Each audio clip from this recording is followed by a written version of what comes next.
Absolutely. The problem in the state of Florida really is that we have had lax oversight, and the insurance companies have been mismanaged to an extent.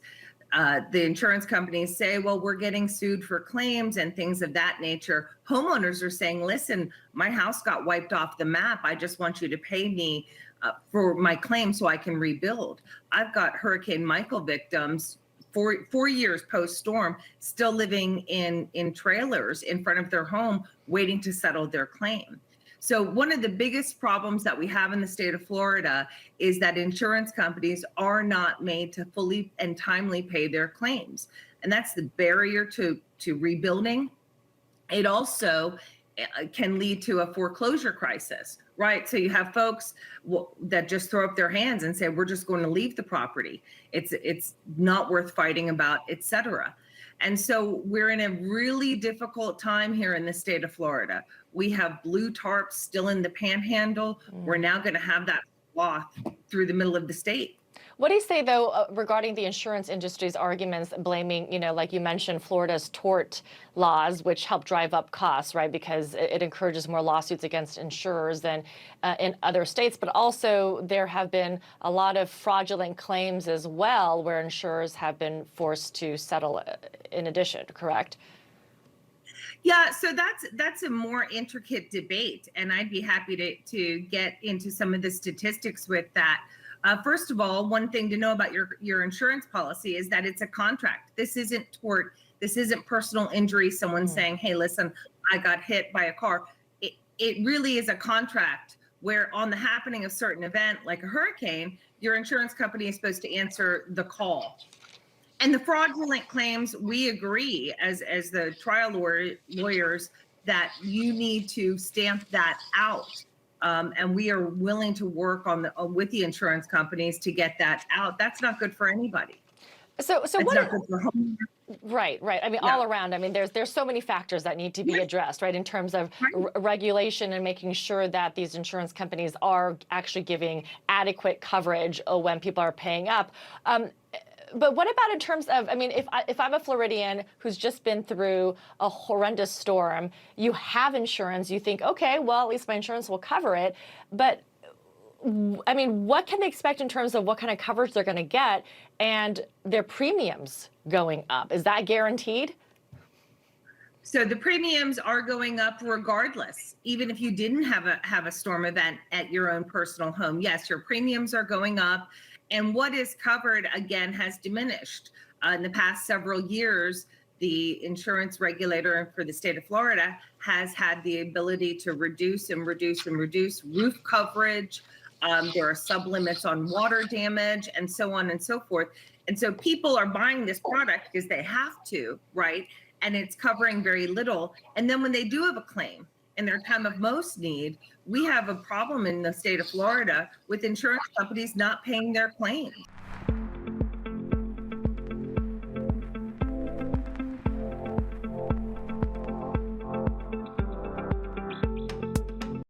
They don't come to me saying, let's litigate. No, it's after months and months and months of frustration that they finally have to turn to an attorney to stand up against the wall of an insurance who refuses to pay quickly and fairly. Now, I'm somewhat cynical because my experience is just with the bad actors.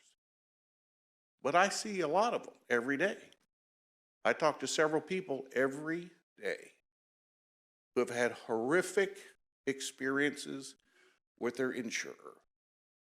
You're going to hear from the Allballs, who are one of our clients, and the frustration they went through and the underpayment they had to face and overcome.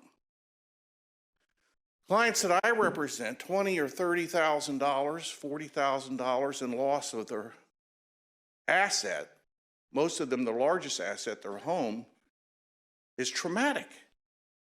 The people I know, for them to save $50,000 after they pay taxes is terribly difficult. The problem here is not the people, not the policyholders, not the people who bought houses in Florida. We shouldn't punish them. During the last crisis, 2008, we didn't come out and punish the people who use banking. We regulated the banking industry. We didn't say, you bad people who bought houses and took out mortgages. And so I'm here on their behalf. And certainly, and I think you're going to see amendment at some point in time. I'm sorry that it's out of sequence.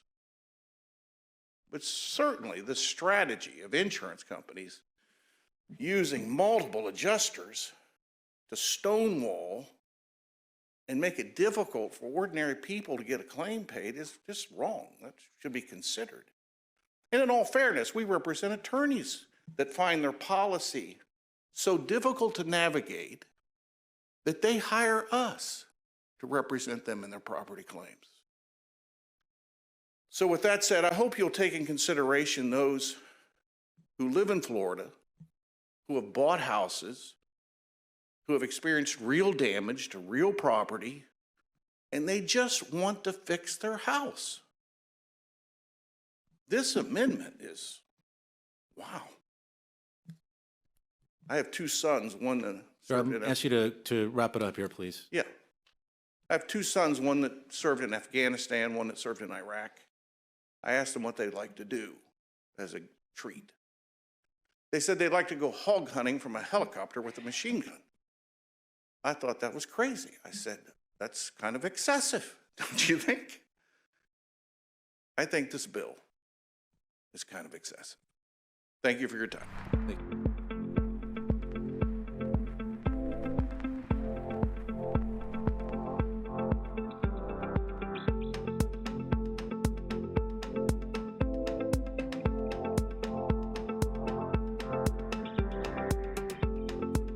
One thing you've said is lawmakers need to stand with homeowners as they begin this process. What's your advice to homeowners, though? Lawmakers need to do their part clearly, and it's not been working in last storms. But what do people at home who, as we see on this screen, have lost completely everything need to do in these first steps? So the first thing to realize is that your damage is probably implicated by two different policies. You have a homeowner's policy that covers your wind, and you have a flood policy, if you do, that covers your flood claim. If you don't have a flood policy, you can apply to FEMA for assistance. So basically, you need to put your carriers on notice, start making a list of the things that you've lost, and look for temporary housing. This is going to be a long rebuilding process. It really is. Once you have received your insurance proceeds, we saw this in Michael, it takes years sometimes to rebuild. And when I say legislatures should stand with homeowners, they need to make insurance companies pay their claims quickly so these communities can get rebuilt.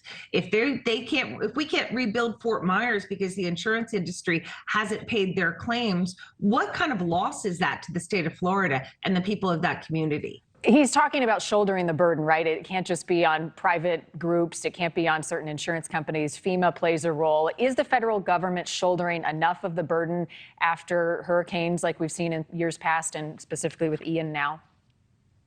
And the answer to that, I would say, is no.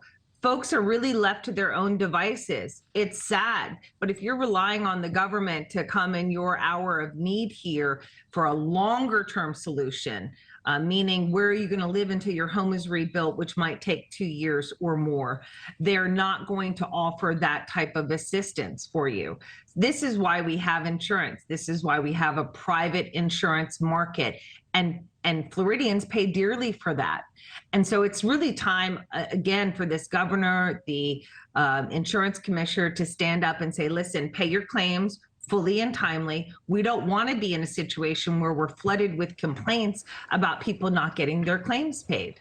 Well, it's an ominous journey that they have ahead. And Amy, I agree, it is frustrating in people's greatest time of need that they have to jump through so many hoops to get the aid that they so deserve and that they've been paying for because they had insurance. Come back and talk to us, because this is going to continue to be an issue. And I'd like to see the pressure be put on so many different groups to make changes that we don't have to be talking about this after the next storm.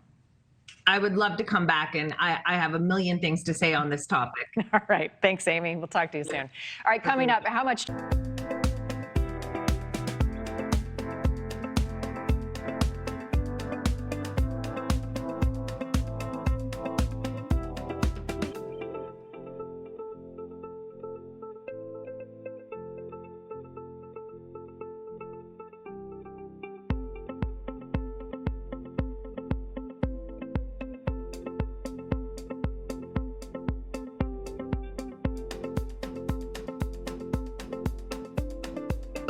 Tell I'm me, sorry. Amy, I want to understand this one-way attorney fee statute that he's referring to. What is that? Yeah, so it's not really a one-way attorney fee statute. What the law says is, listen, if you have to sue your insurance company to get the benefits that you were rightfully entitled to under the policy to begin with, and you win that case, the insurance company has to pay the cost of getting the benefit of the bargain under the contract.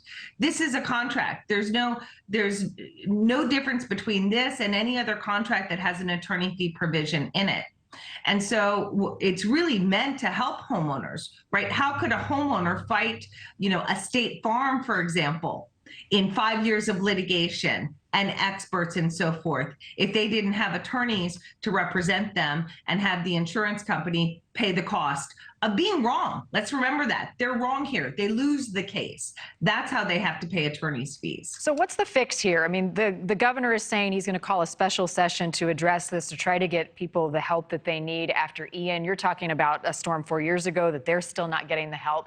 Where's the fix? Who needs to intervene? And how soon are we going to see something happen?